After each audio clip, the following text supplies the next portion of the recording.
काल जी कोर्टामध्ये आर्ग्युमेंट झाली होती तर वैष्णवीवरती एक चरित्रावरती त्यांनी वकिलांनी हस्तक्षेप घेतले की ते एका माणसासोबत चॅट करत होते, असं काय ते?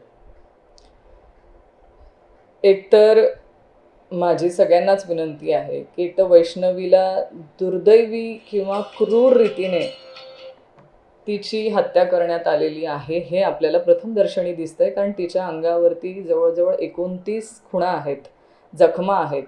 आणि अशा परिस्थितीमध्ये आपण योग्य रीतीने तिच्या चारित्र्यावरती शिंतोडे न उठवता योग्य रीतीने ही चौकशी होणं गरजेचं आहे असं मला वाटतं. कारण एकतर जीवानिशी पोरगी गेलेली आहे आणि त्याच्यानंतर चारित्र्यावरती उडणारे शिंतोडे हे त्या परिवाराची मानसिकता किंवा त्या परिवाराला अजून दुःखामध्ये घेऊन जाऊ शकतं. तुमच्याकडे काही पुरावे असतील तर ते पुरावे तुम्ही नक्की कोर्टामध्ये सादर करायला तुम्हाला आम्ही कुणी काही म्हणू शकत नाही.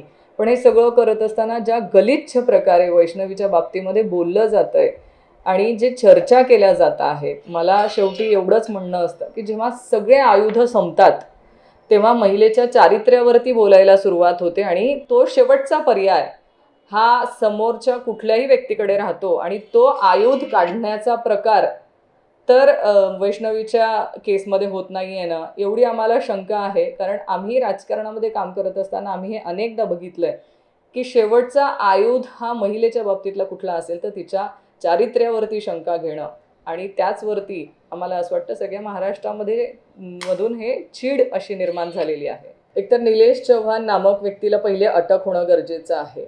त्याने बाळ त्याच्याकडे का देण्यात आलं? बाळ जनरली ते 9 महिन्याचं बाळ होतं. ते बाळ पोलिसांकडनं किंवा कोर्टाकडूनच कुणाकडे द्यावं हे कोर्टाने ठरवायला अपेक्षित होतं. एका अनोळखी व्यक्तीकडे ते बाळ देण्यात आलं, ज्यामध्ये ते 9 दिवस ते अनोळखी व्यक्तीकडे ते बाळ राहिलं.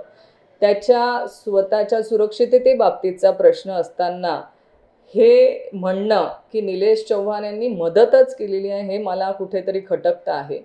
कारण एका अनोळखी व्यक्तीकडे बाळ देणं, 9 दिवस त्याच्या परिवाराला सोडून ते बाळ राहिलं, कुठल्या परिस्थितीत त्याला खायला मिळालं नाही मिळालं, ज्या वेळेस ते बाळ वैष्णवीच्या आईवडिलांच्या ताब्यामध्ये देण्यात आलं त्यावेळेस ते बाळ घाबरलेलं होतं, भेदरलेलं होतं आणि ते चिमुकलं बाळ देव ना करो त्याला काही झालं असतं तर ह्याची जबाबदारी कोणी घेतली असती. त्याच्यामुळे एकदा त्या निलेश चव्हाण नामकच्या व्यक्तीला अटक करणं आणि त्याची चौकशी करणं हे व्हायलाच हवं असं आम्हाला वाटतं.